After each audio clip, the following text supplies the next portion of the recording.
Magandang araw mga kaibigan. Bigyan natin ng reaction, opinion itong post ni Dr. Tony Liachon.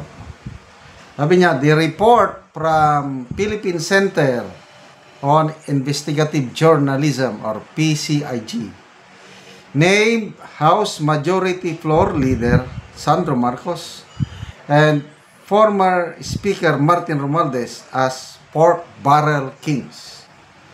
Ombudsman Jesus Crispin Remulla said it will use the said report to investigate Marcos and Romualdez. Bakit naghintay pa ng report ng PCIG? Ay nako. Anyway, ito. Basahin natin ang article. Remulla vows to follow evidence after PCIG report on Sandro Marcos. Ito, ang article ng ABS-CBN News. Ombudsman Jesus Remulla has vowed to follow the evidence after PCIG tagged Ilocos Norte 1st District Representative Sandro Marcos and Leyte 1st District Martin Romualdez as pork barrel kings in a November report. From 2023 to 2025, the PCIG found that nearly 1.2 trillion in allocable funds, which it called the new form of pork barrel, went to President Ferdinand Marcos' son, Sandro, and cousin Romualdez, a former House Speaker. Specifically, the investigative outlet said the younger Marcos was allotted 15.8 billion, while Romualdez had 14.4 billion for the past 3 years. Follow the evidence. Where the evidence lead us, we'll have to go. Hindi na kami mamimili niyan. Where the evidence lead us, we will go there. We will bring it to the proper forum. Yan po ang pahayag ni Ombudsman Remulla. Allocables are the new form of pork barrel, but the total amounts are determined by the executive rather than the lawmakers, who can decide how the funds should be spent according to PCIG. The Supreme Court declared the Priority Development Assistance Fund or PDAP, also known as pork barrel, unconstitutional in 2013. However, civil society and other watchdog from time to time flag possible new forms of the discretionary funds in the national budget. When asked if he would also investigate the former House Speaker, Remulla said, "Yes, wala akong choice eh." Oh, ano bang klaseng sagot yung wala akong choice? Parang napipilitan, di ba? Wala akong choice eh. It's a responsibility that I have to the Filipino people. And ano pa ba ang gusto kong mangyari sa buhay ko kung ganon? Di ba? I mean, apektado na nga ang pamilya ko, apektado na ang mga anak ko, pero they know it's a job I have to do. I chose to be the ombudsman. I applied for it, and I had to go through a lot of things to become the ombudsman. We will do what it takes. Okay, so, salamat sa PCIG. At least, mayroon tayong mga ganyang investigative reporting. Para bang NBI, kailang, ang kanila lang is to dig up the truth. Yan. Pag nabuo na yung kwento, yan, i-publish. Pork barrel king. Wala bang pork barrel queens? Eh, mas mataas si Sandro, 15 billion eh. Paano? Son and cousin. So, although hindi pa ito napapatunayan, but then, public opinion, hindi mo maiwasan ang publiko to conclude. So, dahil reported ito, tingin ko lalong makakasama ito sa imahe ng Marcos administration na Sa ngayon, lugmok na ang satisfaction, trust, or approval rating ng administrasyon. Itong report na ito na lumabas, lalong magpapadiin sa kanila. Kaya, sa 2020 election, kahit ano pang gawin ng Marcos administration, parang opinion ko lang ito, hindi na sila makabawi. It's a kiss of death.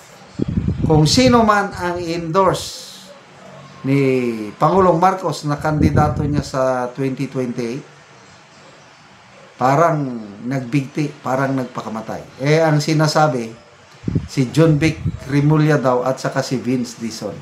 Ano lang yun, ugong-ugong pa lang. Kasi si Martin Romualdez, na siya ang nag-ambisyon, siya ang dahilan bakit na break ang unity eh. Dahil sa kanya ambisyon. Kaya kung naging ano lang muna, kinalimutan muna sana ang politika ba? Ang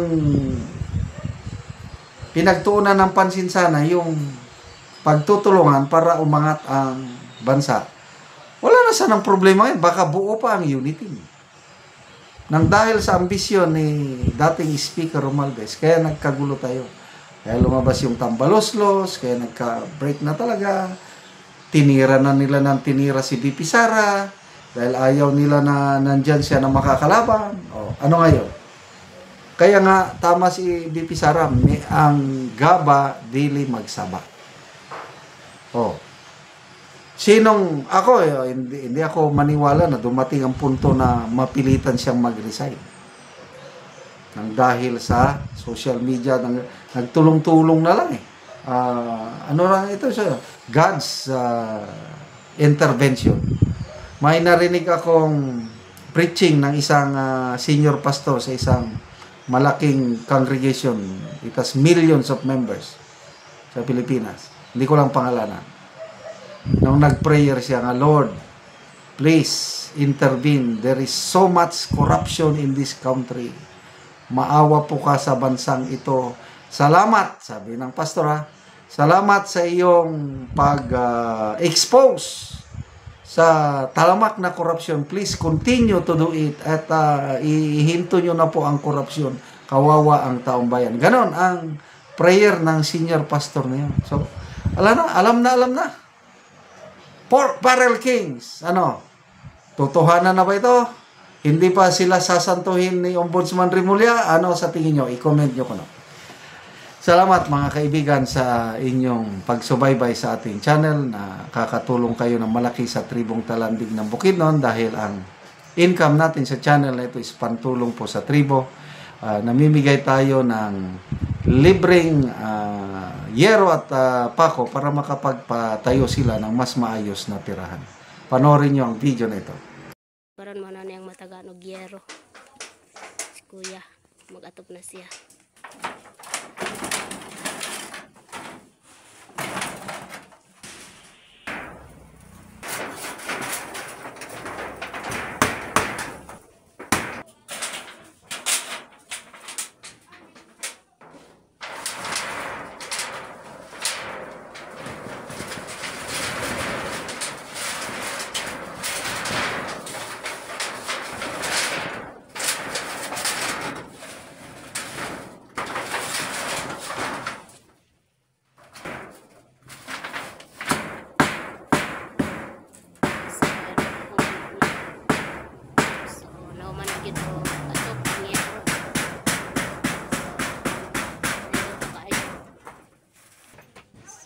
Nagyod o atop ang yero nga balay ni Lola.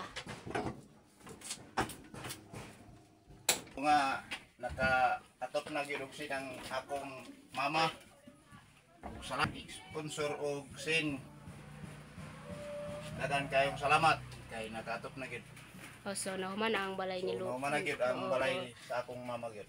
Oo. So si Uncle ang nag-atop sa balay. So na kay anak Col. Isa. So si Uncle na ay anak na isa. Aya pag nakatop gyud og giro gyud.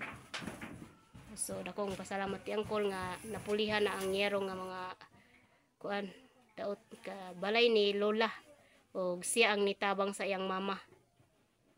So iya ni sa iyang mama nga balay, so siya ang nagtabang kay si lola wala naman siya ay bana, ang anak na lang ang nabilin.